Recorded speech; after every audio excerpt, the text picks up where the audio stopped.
You know what's better than flowers that die a slow, depressing death by day 3? Matching underwear. Truly, MeUndies has cracked the Valentine's Day code, and it's way cuter and way more fun than another box of chocolates. I personally love matching with Nippy. We both love the micromodal fabric and the quality of the fit. MeUndies is the perfect gift for that special someone in your life, even if it's just for yourself. That's called self-love. But I do have to say their matching underwear for couples is adorable, a little flirty, and shockingly practical. Same print, different cuts for each of you, all made from their ridiculously soft, ultra-modal fabric. And this isn't some lazy slap a heart on it and call it romance situation. MeUndies actually designs coordinating prints from the ground up, specifically for couples. Their Valentine's collection is made for 2, and it's the kind of gift that makes you laugh when you open it and smile every time you put it on. With over 30 million pairs sold and 90,000 5-star reviews, these clearly work. Plus, their first pair promise means that if it's not love after 45 days, they'll make it right. People, Valentine's Day is February 14th. Get on it. Order soon because this gift keeps on giving long after all those flowers are in the compost. Make this Valentine's Day one to remember with matching underwear from MeUndies.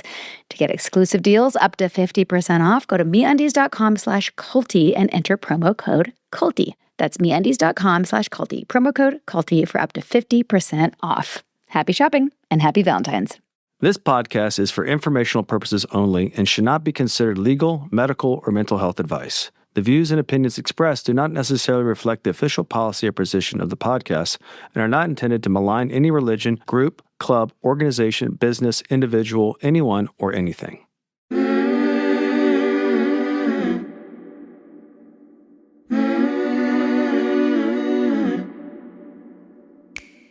I'm Sarah Edmondson. And I'm Anthony Nippy Ames, and this is A Little Bit Culty. We woke up from a cult, and that journey was captured in The Vow on HBO and in my memoir, Scarred. Now, in this podcast, we break down the shame and secrets that make these experiences so destructive with honest conversations on how seemingly benign groups can cross into the cultiverse and how to spot and recover from trouble if it happens to you. Each week, we bring in experts, survivors, and whistleblowers to explore red flags, resilience, and even share a few laughs because sometimes you gotta laugh. Subscribe to our Patreon for early and ad-free listening, some live Q&A, and exclusive content at patreon.com/alittleBitCulty.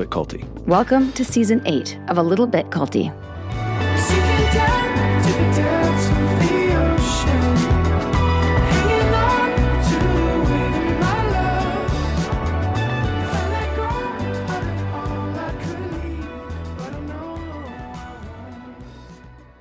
Hello, everybody. Welcome back to A Little Bit Culty. Today's guest is Jared Van Driessche, a former cult kid turned elite executive protection specialist who spent years guarding some of the most high-profile people on the planet while quietly unpacking his own wild origin story.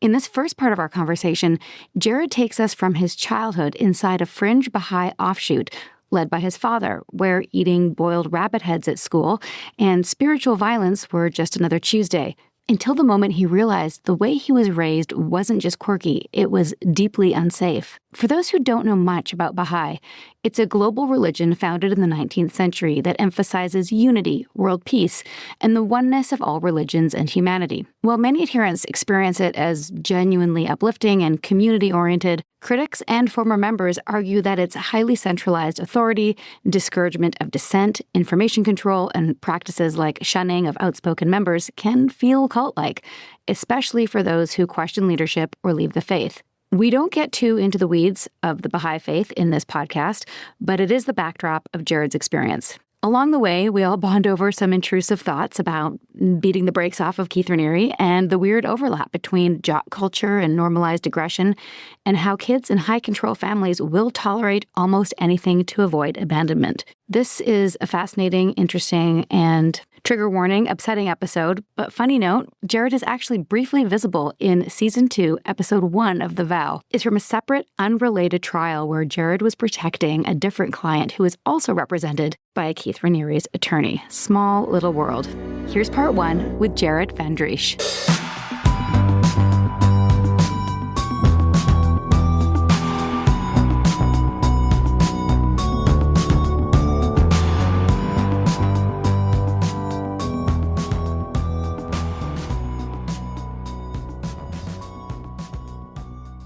Jared Van Driessche, welcome to A Little Bit Culty. Thank you. Thank you for having me. Welcome. How are you doing? I'm doing great. Can I share an intrusive thought that I have with you after watching The Vow? Yes, please. So I was watching The Vow and I was watching it and all I could think is, I would love to beat the fucking brakes off that Keith Raniere guy. Oh, this is where you and I have a common ground. But I don't know, man. Maybe he'd get me with like the judo chop and then he'd like midget spike me a ball, like a volleyball in the nose or some shit. No, I'll reel you in here and I'll give you the optics of this place.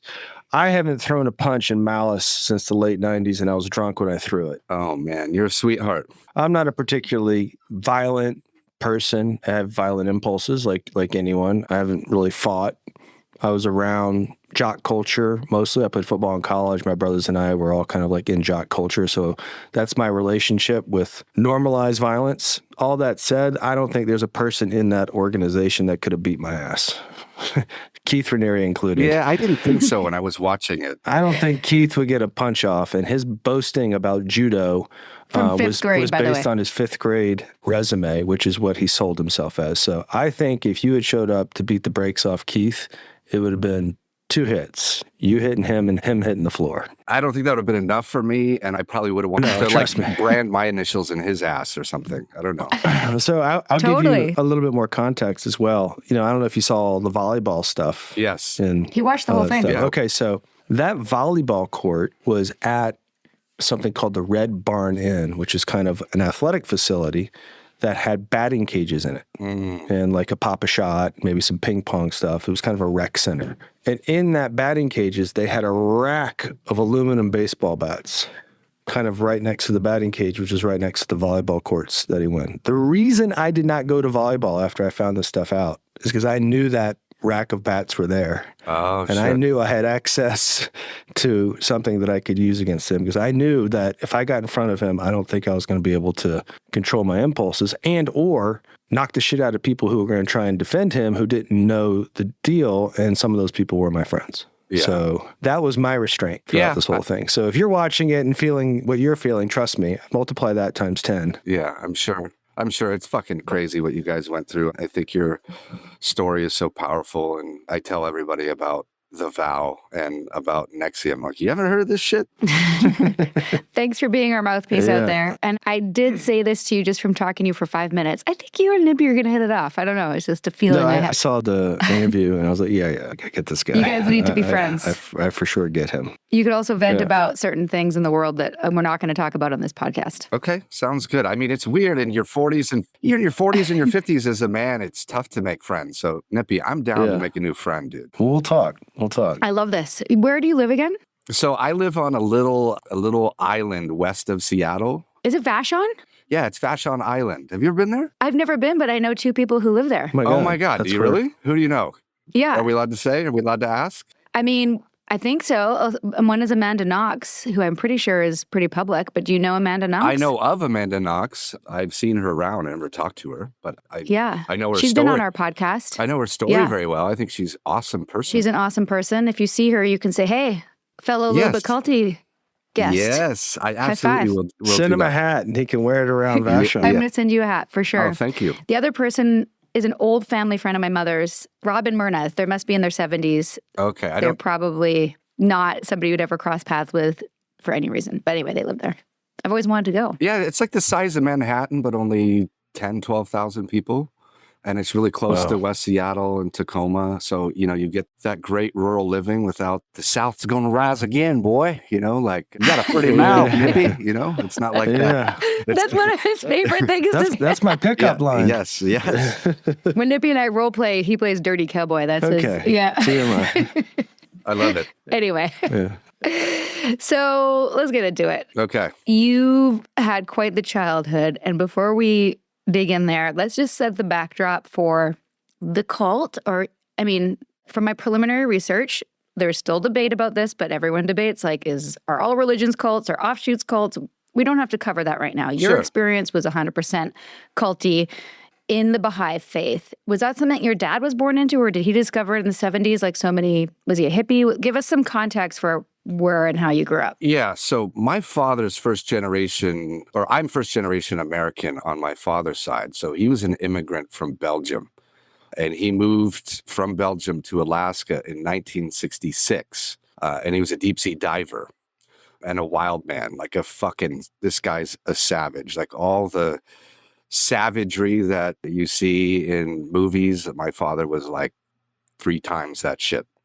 And he was divorced a few times, and he met my mother. And my mother's a school teacher. She moved up from New Mexico, where she's from, and she was teaching school in Alaska, and they met. And I think the Baha'i faith was something that my mom was really into because it's very peaceful and has this like veneer of worldliness. And I think my father like converted to the Baha'i faith to get my mom, essentially. And so they met in and around the faith, and then they got together, and then the rest is history, as they say. So I think that's how he got into the faith. There's a lot of like hippies from the 70s that were really attracted to the Baha'i faith because it's like people from all kinds of different creeds and colors and socioeconomical backgrounds, and it looks beautiful and amazing and all of that. But when you dig down into it, it's gross, like most all religions are gross, Mm-hmm. What were the sort of tenets? I know it's like you said, unity and bringing all these cultures together. But what was the belief system? Like, what was the idea that you learned there? Yeah, so the Baha'is believe that there's different manifestations of God that come down to spread like God's message. And they believe that Jesus is a manifestation of God, but they also believe that this person named Baha'u'llah from like Persia in the 1800s was the next manifestation of God. So like continuing the message of Jesus. And so they have like these tenets of like equality of men and women and science and world peace and unity, all of that. But if you like look into the Baha'i faith, like they say equality of men and women, which sounds awesome, but like at the highest ranks of the Baha'is, what they call like this governing body, this universal house of justice, no women are allowed to be on the universal house of justice. So women can have a voice unless they really need to have a voice, and they can't. So it's all the hypocritical bullshit that you see with, all of those types of religions / cults. Baha'u'llah had like child brides, like 3 different wives. They say, well, that was the time in the 1800s. Like, yeah, when I hear about Jesus, I don't hear about him fucking and marrying child brides. So like, and that was like 2,000 years ago. So like, what are we talking about? Do you think the reason your dad got involved was simply because of your mom? And like, without that, there's no appeal? I think so. I mean, I don't know. I think he figured out a way to hoard power. I say like a cult for me is like, I call it the 4 Ps. It's usually like pride, profit, pussy, and what's the 4th? I can't think of the 4th right now. So I'll give you 3. The 3 Ps. Power. There you go. Power. 4th, power. Yeah, that's not far off. So, yeah, it's the 4 Ps. That would have been relevant for NXIVM, except Keith was celibate and didn't want any pussy. So that didn't. Oh, wait, no, sorry. Turns out he was actually not celibate, doing it all for the pussy. Yes. Okay. Sorry, back to you. So that's a great sort of foundation. One of the things I was reading about was that the sort of like the positive of the unity and the cohesion and all that stuff, which sounds really great. It's a great front. It's a great front, and I can see why that would draw a lot of people in. But the flip side of that is that, and tell me if this is your experience, is that it also made groups paranoid because if there was any dissent, that's the opposite of unity, which then creates sort of like this power structure that you can't disagree, which it makes something culty. Yeah, absolutely. And they have like these lines of like the independent investigation of truth, which sounds awesome. Unless you say, hey, I don't really believe this shit, or I don't like this shit, or this is fucked up, then it's like, well, oh. And it's like this thing where they don't believe in hell. They believe in like you can be closer to God depending on like how good of a Baha'i or you are. And so you just don't get the light. Like if you're not, a good Baha'i, you don't get the light anymore. And so it's these like kind of weird things that they go about saying, right? They go about believing, and it sounds like it's just nutty. It's fucking nutty. I don't know how to explain it. I'm sorry. No judgment from us. That sounds like subtle or not so subtle shunning. No, it's obedience too. Yeah, you have to be obedient or else you will be shunned. Yeah, I mean, I was shunned. I mean, we can get into it when my father was kicked out of the faith and all of that. Like we were all shunned. Like all us kids were shunned from that beautiful, wonderful religion. Your father didn't feel like the obedient type, so. No, so, in the Baha'i faith, there's no clergy, right? So there's not like some some guy, standing above everybody and reading scripture and saying, this is what this means or whatnot. It's very different. You have like a prayer book that you read, and you have some Baha'i writings and things. And so it's like it's different. You have like some of the Middle Eastern tenets of religion where, certain times of the year you fast, so you don't eat from sunrise to sunset. You take somebody that is like super charming and charismatic, which my father was, and he could just fucking manipulate everything behind the scenes, and that's what he did. So he got involved in leadership, not clergy, but he was in charge of people, or what was his role? We lived in Seward, Alaska. I don't know, have you guys ever been to Alaska? No. Only briefly for a gymnast training. Oh, Jesus. Okay. So I live in Seward's right on the ocean. There's like no further area that you can go because it's just ocean. If you look at Alaska, and you see all the picturesque glaciers falling into the water and all of that's Seward. It's where I'm from. It's very beautiful. And so my father started to take in troubled Baha'i youth before I was born. And so we had people living in our home growing up. Hundreds of people over time. I mean, if I look back, I did this, I think yesterday, I tried to remember in 7 minutes how many different Baha'i kids that I could name that lived in our house. I could remember 52 myself. So there was a lot more. And so he would take in these troubled youth. He would give them kind of tough love. It'd be kind of like a boot camp. And he would change people's lives. And he had some power, he had some bravado, and it was things like a woman, for example, was in a relationship, a crazy abusive relationship. I don't remember if she was married or if she was dating this person, but he threatened to kill her and was very violent. And so somebody heard about our family through the Baha'i connection, and she was a Baha'i, and my father was like, this very, brash person was like, send her up here. Like, nobody's going to fucking kill her. I'll kill that motherfucker. And so she was sent up to live with us, and she was like 19 years old and lived with us. He helped her graduate high school and get into college and gave a loving home. I mean, she had brothers and sisters. Like, I love her. I still love her to this day. And a few years later, the next person that her ex dated, he ended up murdering. And so this woman was like so thankful for my father of like, oh my God, you saved my life and I love you and everything. And he just took that fucking power that he had over her and tried to fuck her, tried to mind fuck her and then physically fuck her. And that's crazy when somebody in your mind saves your life from somebody that was going to murder you and murdered the next person they dated. And to me, that's like the sickest, darkest thing that somebody can do. That is like pure evil. And so we had 50 kids at our house, 100 kids at our house. And so it became this thing where we would take in these youth and he would give them this tough love. But he ended up raping people and molesting people and torturing people. And, he tortured me, his own flesh and blood. And it's complete and total savagery. Even cult podcasts need sponsors. Check out these must-haves. We all know that sleep is basically magic for our skin, our mood, and our immune system. Actually, our entire personality, honestly. But winding down at night, that's another story. My brain is still scrolling. My body's tired but wired, and suddenly it's midnight and I'm negotiating with myself. That's why Osea's Dream Collection has completely changed my nighttime routine. After my hot Epsom salt bath, I bring in Osea's Dream Collection. This helps me settle in for the night and helps make my skin feel nurtured because guess what? Skincare is self-care. Their Dream Night Serum and Dream Night Cream are clinically tested and powered by bioretinol to help reduce the visible effects of stress while you sleep. I'm talking dryness, dullness, fine lines, and that I'm exhausted look. Gone. It feels like giving my skin permission to rest, and I wake up looking noticeably more hydrated, smoother, and firmer. And then there's the Dream Bioretinol Body Serum, which I'm officially obsessed with. It's a full-body overnight treatment with bioretinol, red seaweed, magnesium, and lavender. So it visibly firms and smooths without the irritation of traditional retinol. And it actually helps your body relax. You put it on, you breathe it in, and your whole system just exhales. Give your skin a rest with clean, clinically tested skincare from Osea. And right now we have a special discount just for our listeners. Get 10% off your first order site-wide with code CULTY at OseaMalibu.com. Thank you so much for being our sponsor, Osea. We are so glad to have you here.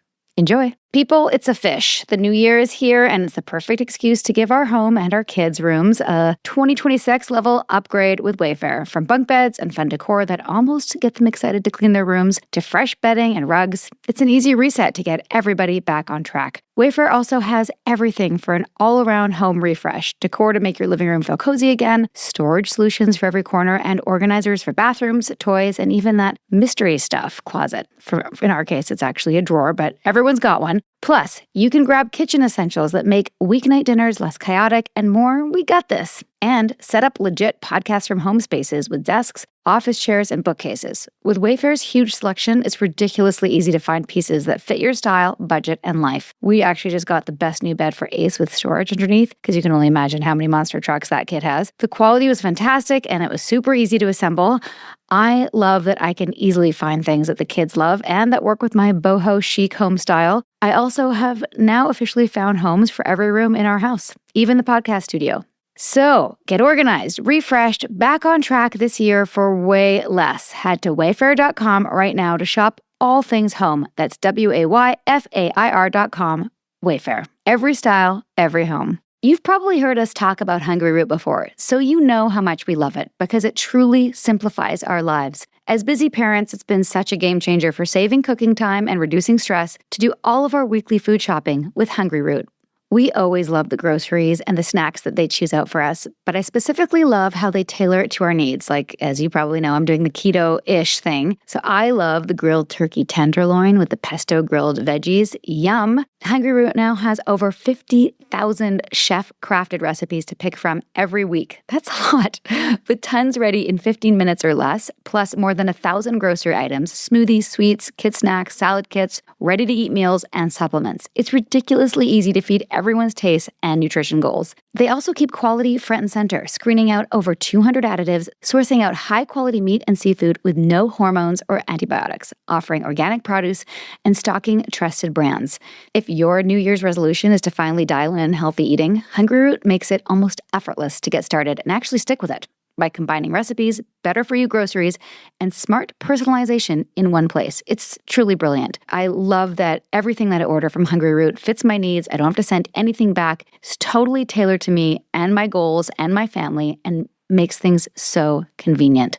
You are going to love Hungry Root as much as I do. For a limited time, get 40% off your first box, plus get a free item in every box for life. Go to hungryroot.com/culty and use code culty. That's hungryroot.com/culty, code culty to get 40% off your first box and a free item of your choice for life. Enjoy.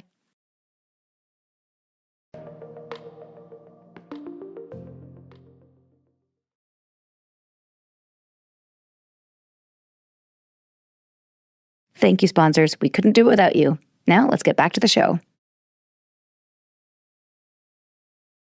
Did you know that he was doing that the whole time? Like, or did you find out growing after? up? Like, what were the increments of you finding out this intel? And was he like that with you from birth? For me, I had abuse my whole fucking life. I mean, I was a pretty sickly kid, and I could not get the potty training thing down until I was 10. But that also had to do with him beating me and making me eat my own feces and encouraging my brother to mock me and make fun of me and beat me up and piss on me.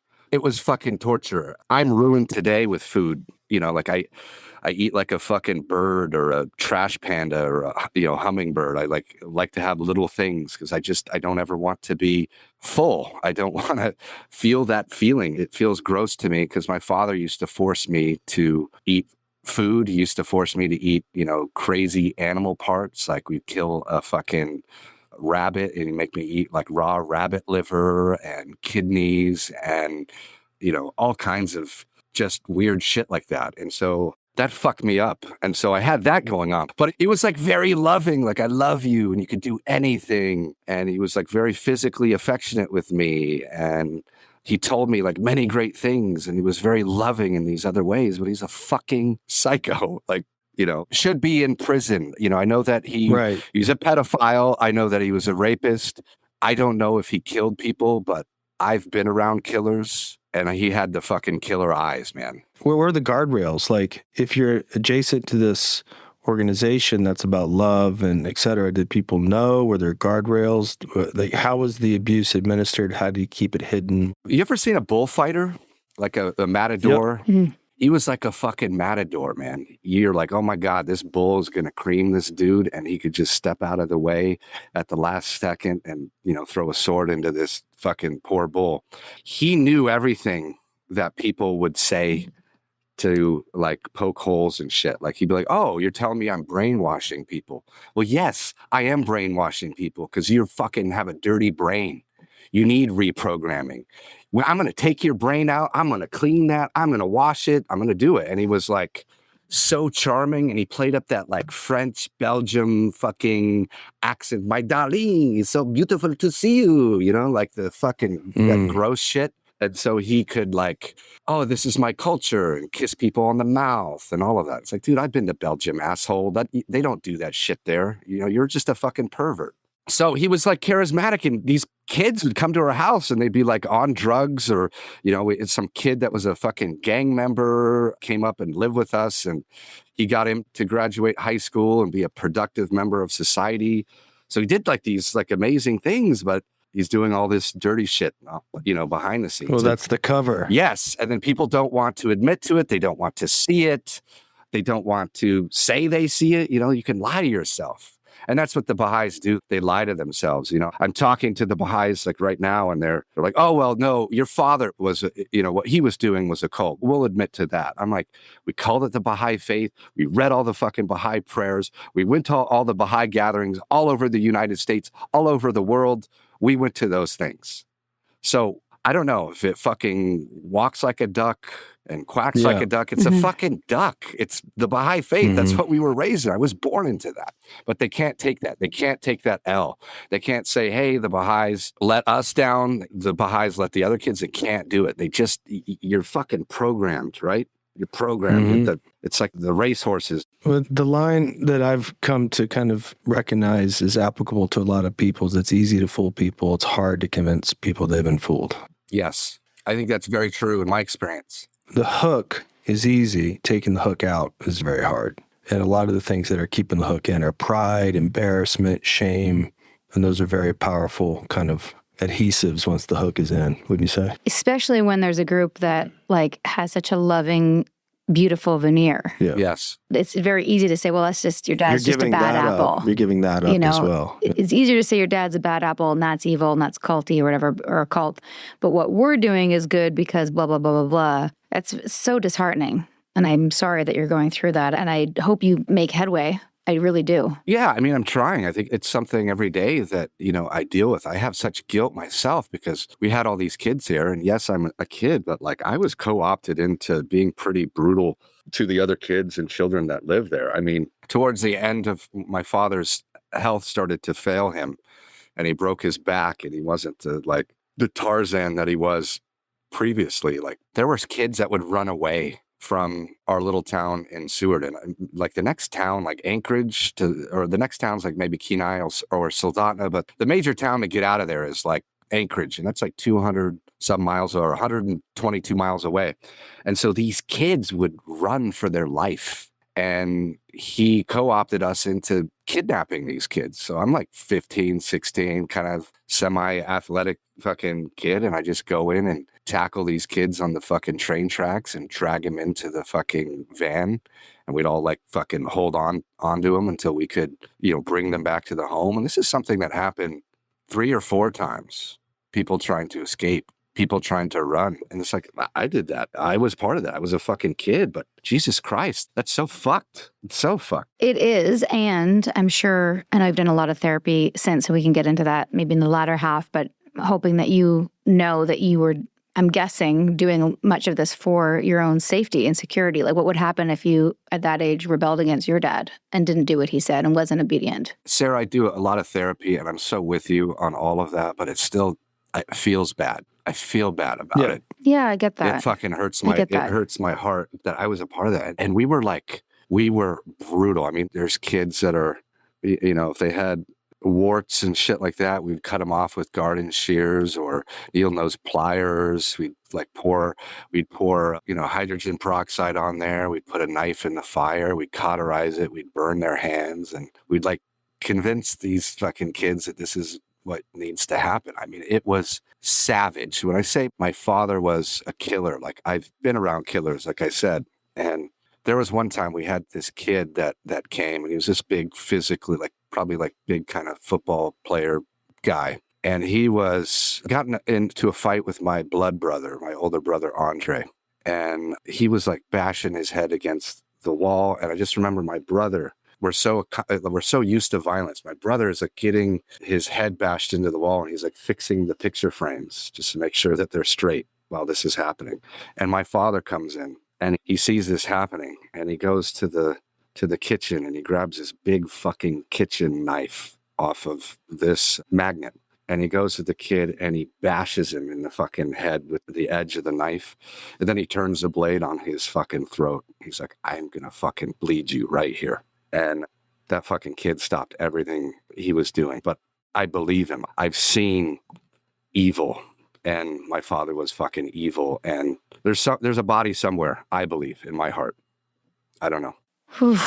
What was his role in the Baha'i community at this time? How did that protect him? Well, we lived in that small town of Seward, which is maybe 2,500 people, in the wintertime. And, we had a restaurant. He was a deep sea diver. My mom was a school teacher, and we had kids that would come from all over. And he was really good at public speaking. He was really good at charming people. I mean, some people would meet him and be like, oh my God, that guy's a fucking loon. And then other people were just swindled by it. And so he was teaching the Baha'i faith, and people would come and want help with whatever. And he was very generous in certain ways if he could get things that he wanted, like power and prestige and all of that. And so he was helping these children for decades.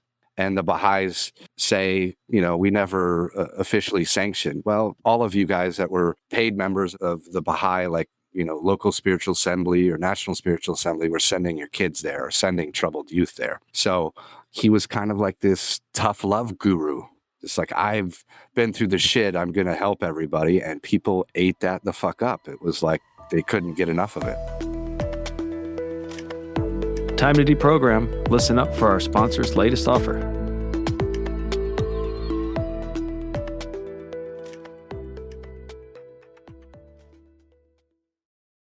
It's 2026, and if you're still paying rent without Built, it's time for a change. Built is the loyalty program for renters that rewards you for your biggest monthly expense, rent. With Built, every rent payment earns you points that can be used towards flights, hotels, Lyft rides, Amazon.com purchases, and so much more. And here's something I'm really excited about. Starting in February, Built members can earn points on mortgage payments for the first time. Soon, you'll be able to get rewarded wherever you live and unlock exclusive benefits with more than 45,000 restaurants, fitness studios, pharmacies, and other neighborhood partners. Personally, I'd redeem my points for rent credit, gym classes, Amazon purchases, rides with Lyft, dinners out, gift cards, and a down payment on our forever home, which is hopefully coming soon. It's simple. Paying rent is better with Built. And soon, owning a home will be better with Built too. Earn rewards and get something back wherever you live. Join the loyalty program for renters at joinbuilt.com/culty. That's joinbilt.com/culty. Make sure to use our URL so they know we sent you.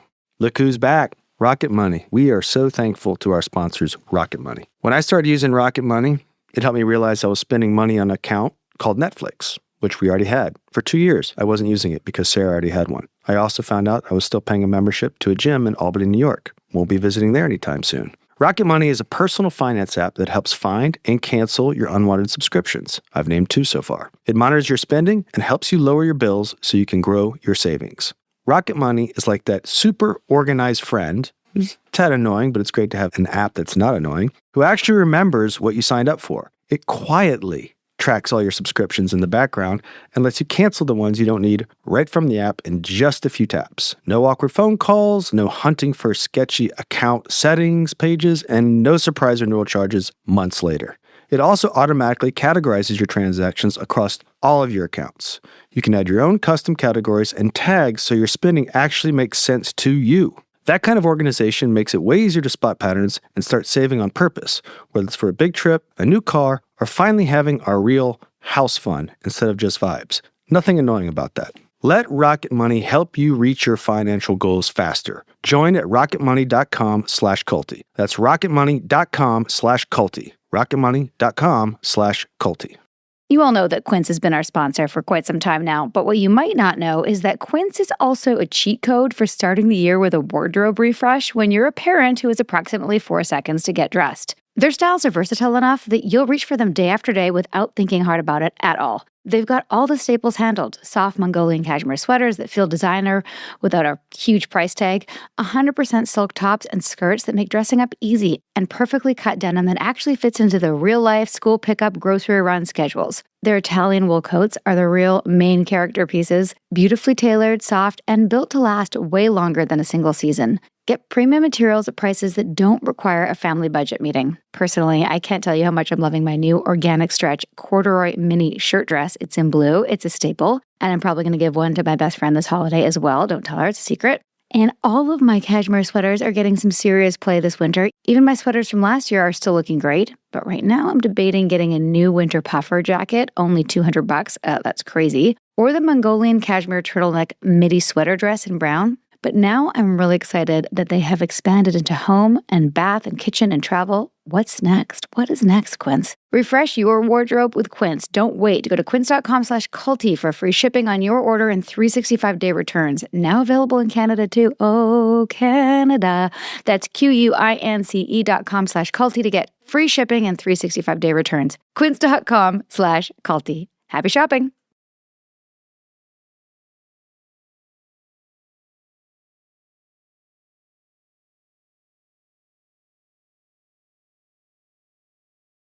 Thanks for listening. Now let's resume our culty convo.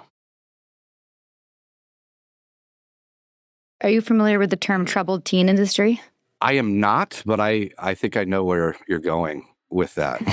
Yeah, it sounds like. Yeah. Well, it's a whole industry. Yeah. Yes. It's like a more official version of what you're describing. But, we're boarding schools, and Paris Hilton's been really outspoken about her It's experience more in rampant one. than you think. Yeah, it's a lot of boarding schools for troubled teens that kind of trick the parents as well into saying this is a better place for your kids. And a lot of kids get sent there who are just trying pot, or some girls been caught giving a blowjob in the back of the car, and the parents freak out and send their kids away into an environment that's highly abusive. Some of them are next level torturous, like what you're describing. Some of them are like outdoor education, hardcore boot camps, and everything in between. But Blowjob in the back of the car, really? Yeah. That was one of the it's reasons? one of the books we read. Is like girls just experimenting and getting in trouble, but parents being like, they're Christian, or maybe they're more conservative, and they're like, oh my God, my child, I'm losing control of my child, and they send them off to a far worse environment. They don't know how to deal with that. When you were talking, I was like, oh, this is like troubled teen industry meets Bahai, and there's just no.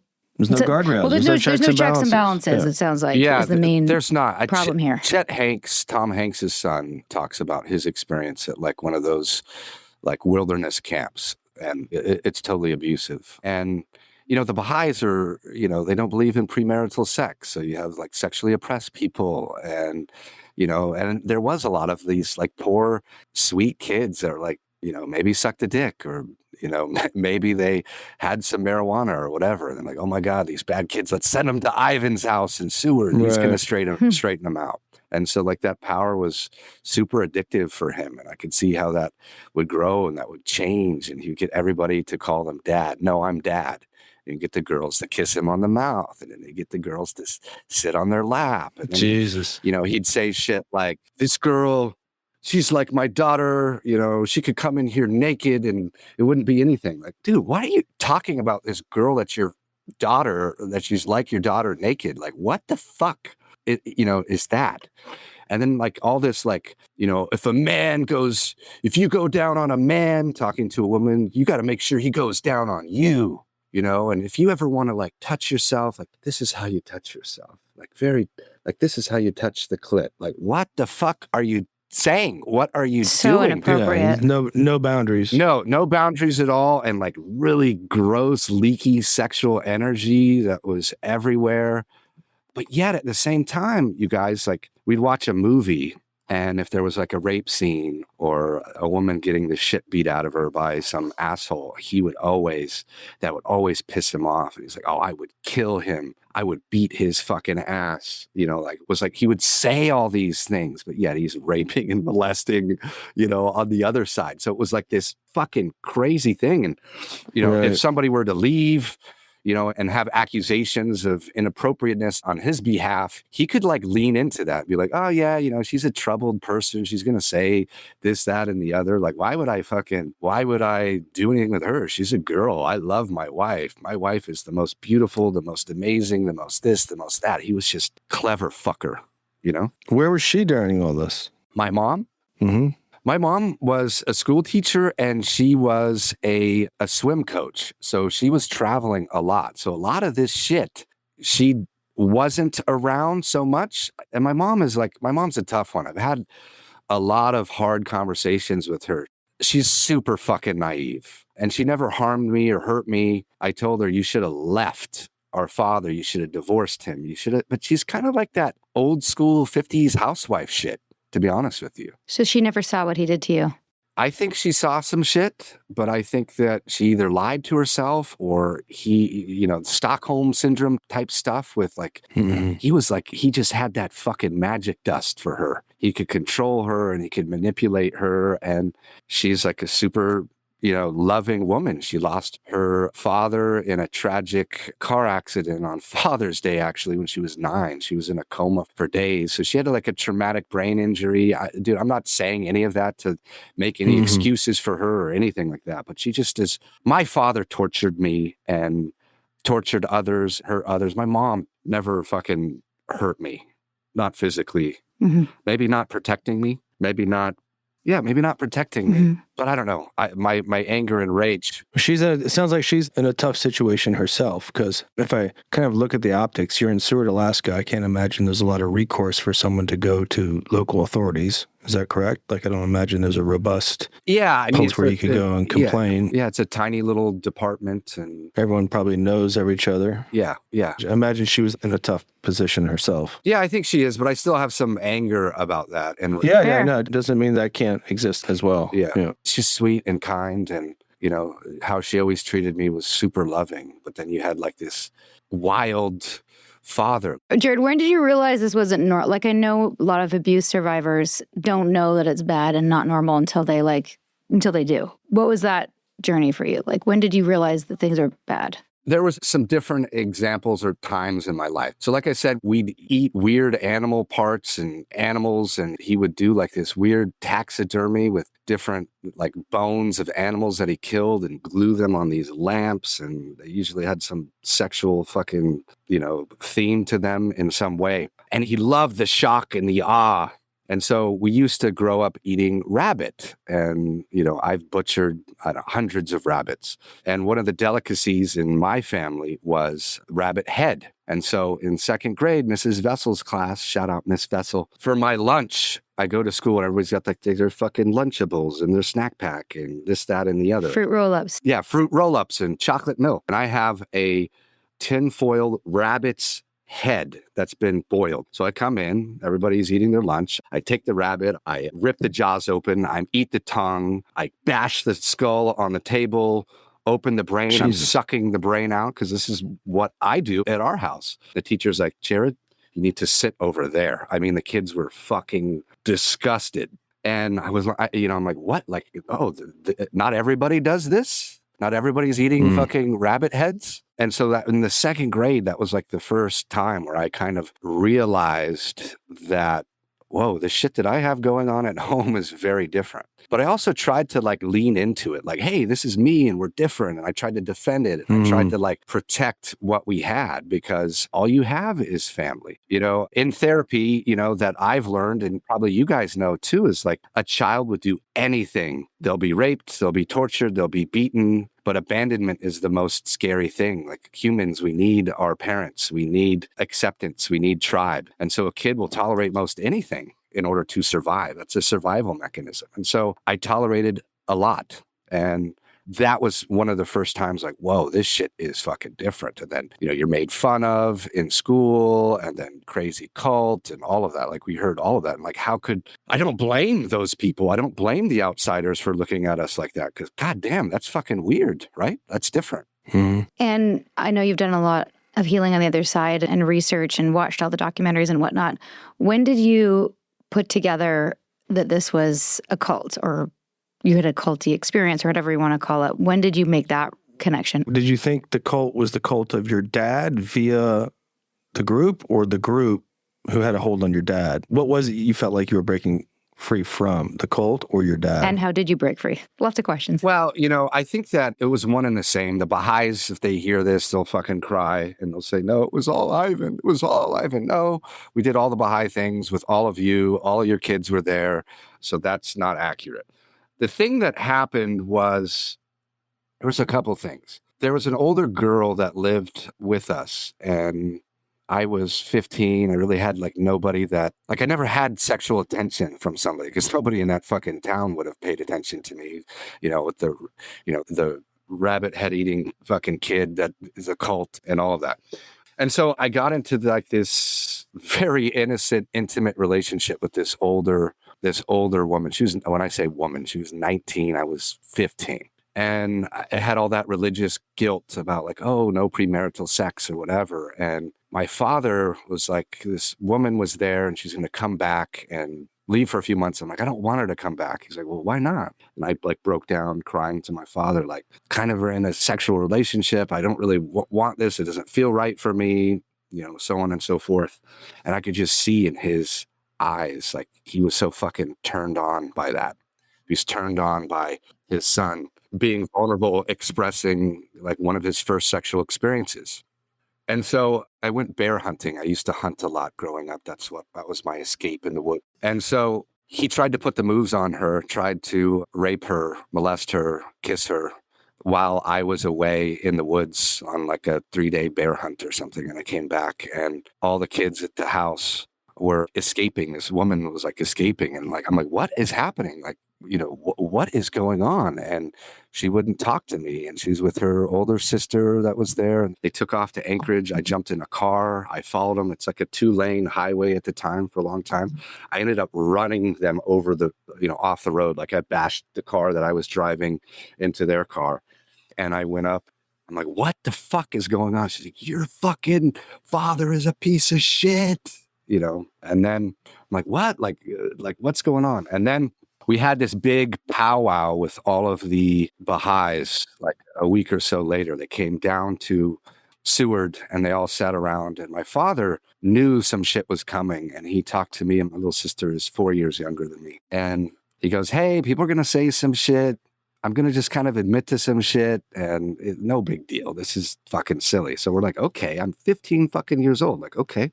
So we go in, and one by one, all of these Baha'i women and girls pointed the finger at him and accused him of, sexual inappropriateness, grooming, molestation, rape, the whole thing. And that was so fucking hard to deal with. I'm holding my, sister. I think she's 11. Well, she's fifth grade. She's the same age as my fucking son today, my oldest son. And I'm just holding her in my arms and fucking sobbing with my little sister. And he did this whole thing. He broke down crying, and he played oh, I'm so sorry. I did this. She kissed me and I reacted, and blah, blah, blah. This whole fucking narrative. And then they finally got him to admit everything. And then all the Baha'is that were there, all the young girls were taken out. They took them in cars and vans. They took them off our property. And it was there. I remember looking at these Baha'is, and they just looked at me with such fucking pity and disgust. And these are people that we only associated with Baha'is, never talked to them again for years. We were just shunned. There was a few Baha'i kids that stayed. They were the loyalists. No, Ivan never did anything wrong to me. Ivan is a good man. He helped me. And so I tried to cling on to that as a 15-year-old kid. That was my life raft.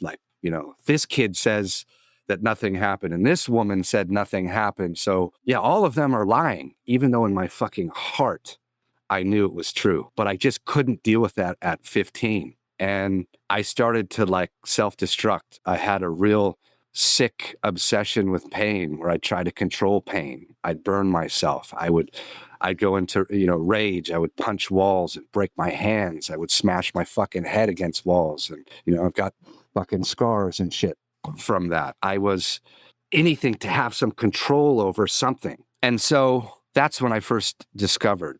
And there were still kids in the house, mostly boys. And then my father broke his back, and that kind of changed things. He wasn't the powerful, all-knowing, physical, fucking rugged man that he once was. So that humbled him. And that's where like the mind fuckery came in more. And I distanced myself from him. And I was like, yeah. And he was like, oh, that's all a lie. It was a witch hunt. It was this, it was that. And I let him manipulate me. I let him fuck with me. Mm-hmm. It was too painful to face, you guys. And so that's when shit started to change and all those Baha'is. And then I'm like, oh, and they all fucking abandoned me. So I'm like, oh, this is a fucking joke. If this shit was real, I'm a fucking parent. You guys are parents, right? If you're two boys, if some shit happened to your two fucking boys, what would you do? You'd fucking do something about it. And the Baha'is are like, yes. The Baha'is now are like, well, we reported him to CPS and police and this, that, and the other. And I'm like, dude, okay, but nothing fucking happened. So you didn't ring the bell loud enough. Right. If something happened to my fucking kid, one of my questions. Something happened to my fucking kids, I'm ringing that motherfucking bell, man. I'm doing that shit. Do you think that they just didn't? Because like Jehovah's Witness and Mormon Church, they sweep it under the rugs to protect the image of the group? Yeah. So what I heard, and I don't know if this is what I heard. And they were like, well, you were a child and you weren't privy to everything. I'm like, well, I'm getting fucking tortured. So it's okay that I get that, but I don't get the truth of what is happening or what isn't happening. Like, fuck you. Right. So, sorry, what was your question? I totally lost my train of thought there. I'm just wondering if you think they reported it at all? I don't know. I'd like to think that they did, but it's pretty convenient that nothing happened. And nobody came and nobody Either took way, nothing happened. Yeah. It's easy to say that 28 years later or whatever it is, 27, 28 years. You weren't protected either way. No. It doesn't matter what happened. You weren't protected. Ivan wasn't held accountable either. He wasn't held accountable. He was held accountable internally in the group in a powwow, but there's not legal ramifications for what he did. Yes. Being shunned was the most they could do, which is highly disappointing. And you're absolutely right. We have covered, stories from the Boy Scouts of America and various different coaching organizations and cults and groups and all sorts of stuff. And Nippy and I have never been more outraged when we think about our children, which, as we spoke about last night, our kids are pretty much the same age, our boys. So I understand your anger and what you would do, what I do. Okay, why don't we pause there and come back for part 2 on Thursday and hear how you escaped, how you are healing, everything that's happened, what you're up to now, how you've become a real protector, and what else do you want to share? Yeah, I mean, I'd love to share more and answer anything that you guys have. So we'll get it going for sure. Great. Okay. See you in a few days.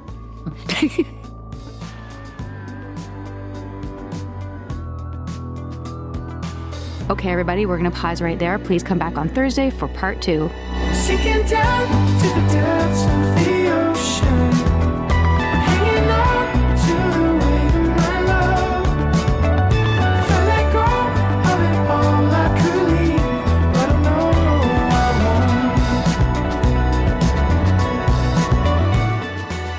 won't. We hope you're enjoying A Little Bit Culty. If so, please do show us some love. Drop a rating or leave a review. Hit subscribe on Apple, Spotify, or wherever you listen. And subscribe to our Patreon at patreon.com/alittlebitculty. Even better, send this episode to someone who needs it. Maybe they're in a cult. Maybe they're just a little bit susceptible. Or maybe they just love a good story. Spread the word, spread the love. Thanks for listening, and see you next time. A Little Bit Culty is a Trace 120 production. Executive produced by Sarah Edmondson and Anthony Nippy Ames in collaboration with producer Will Rutherford at Citizens of Sound. Our co-creator is Jess Temple Tardy. Our production coordinator is Leslie Dinsmore. Writing by Sandra Namoto and social media marketing by Eric Swarzinski and Brooke Keene. Our theme song, Cultivated, is by the artists John Bryant and Nigel Aslan.